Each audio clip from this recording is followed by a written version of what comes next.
आज मैं बात कर रहा हूं जॉइंट्स की। देखिए, जॉइंट्स हमारी बॉडी में एक मेन रोल प्ले करते हैं। अगर कोई भी जॉइंट जो है हमारी बॉडी का, अगर वो प्रॉपर वर्क नहीं करता है, वहां पेन होती है, तो हमारे लिए अपनी लाइफ वो कंफर्टेबल लाइफ नहीं रह जाती है। जैसे कि अगर मैं बात करूं, जो नी जॉइंट्स हैं, हमारे नी जॉइंट्स यानी घुटनों का जो जॉइंट्स होता है, अगर उसमें पेन होने लगती है तो आपका चलना फिरना कम हो जाता है। अब सोचिए कि अगर चलना फिरना कम हो गया तो मतलब आपकी बॉडी में फैट बढ़ना शुरू हो जाएगा, मोटापा आना शुरू हो जाएगा। मोटापा आ गया तो मतलब कई बीमारियों का रास्ता बना दिया आपने। तो मतलब एक नी पेन से बहुत सारी प्रॉब्लम्स आनी स्टार्ट हो जाती हैं। अब नी पेन्स होती क्यों है? देखिए, क्या होता है कि हमारे जितने भी जॉइंट्स होते हैं वो इस तरह हमारे जॉइंट्स होते हैं, वो मूवमेंट करते हैं, तो लेकिन वो जो बोन्स हैं वो आपस में टकराती नहीं है। क्यों नहीं टकराती? क्योंकि बीच में एक फ्लूइड होता है जिसको हम बोलते हैं कार्टिलेज बोल देते हैं। वो जो फ्लूइड होता है वो इन बोन्स को आपस में टकराने नहीं देता और एक फ्लेक्सिबिलिटी बना के रखता है। लेकिन क्या होता है कि इस फ्लूइड को बने रहने के लिए, हेल्दी बने रहने के लिए, इस कार्टिलेज को हेल्दी बने रहने के लिए कुछ न्यूट्रिशंस की रिक्वायरमेंट होती है। जैसे कि विटामिन ई हमें बहुत ज्यादा चाहिए होता है हमारी बॉडी को इस फ्लूइड को बनाए रखने के लिए, और इसके साथ साथ और भी काफी सारे न्यूट्रिशंस की रिक्वायरमेंट रहती है हमारे फ्लूइड को हेल्दी बनाए रखने के लिए। अब होता क्या है कि हमारी डाइट में तो देखिए आज क्या हो चुका है कि न्यूट्रिशंस की लगातार कमी होती चली जाइए। पेस्टिसाइड, फर्टिलाइजर लगातार खाते चले जा रहे हैं और न्यूट्रिशंस को कम करते चले जा रहे हैं, जिसकी वजह से क्या होता है कि वो जो फ्लूइड है वो धीरे धीरे ड्राई होना शुरू हो जाता है, वो हेल्दी नहीं रह जाता। और अचानक किसी दिन क्या होता है कि चलते चलते कोई इंजरी या कोई झटका ऐसा लगा कि जिसकी वजह से वहां पे एक इंजरी आ गई, और इंजरी आते ही वो फ्लूइड क्या है, वो कार्टिलेज जो है वो ब्रेक हो गई है।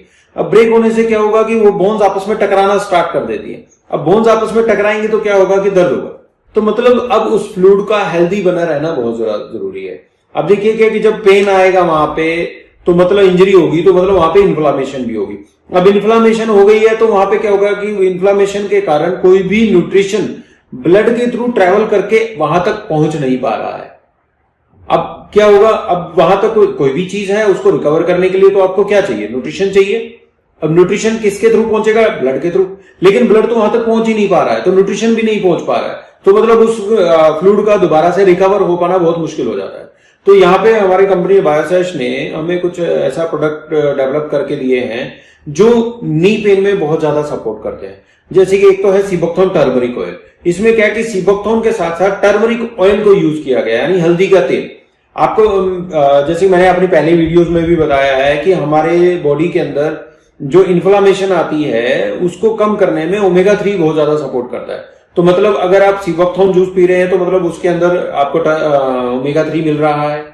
साथ में टर्मरिक ऑयल यानी हल्दी का तेल अपने आप में एंटी इंफ्लामेटरी, बहुत ही ज्यादा एंटी इंफ्लामेटरी माना जाता है, ये बहुत ही गुणकारी है।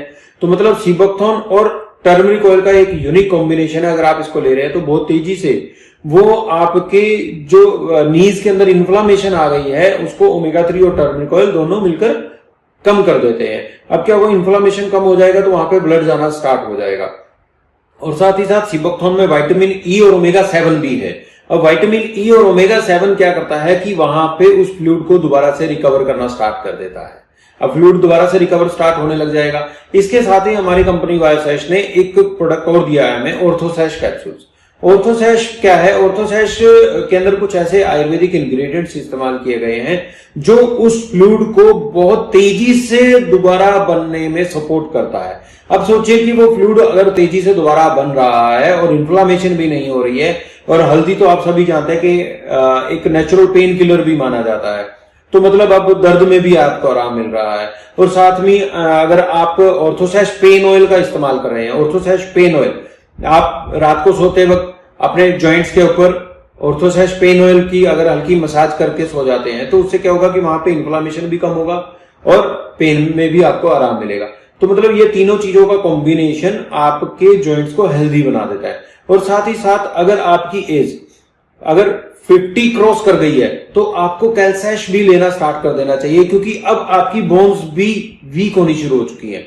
उसके लिए आपको कैल्शियम की जरूरत पड़ेगी। तो मतलब आप अगर इन चारों चीजों का इस्तेमाल करते हैं, सीबोक्थोन में टर्मरिक ऑयल, दूसरा है ऑर्थोसेश कैप्सूल, तीसरा है ऑर्थोसेश पेन ऑयल, और चौथा है हमारा कैल्सेश कैल्शियम, तो मतलब आपको ये चार चीजों का कॉम्बिनेशन एक हेल्दी जॉइंट्स बनाने में सपोर्ट करता है।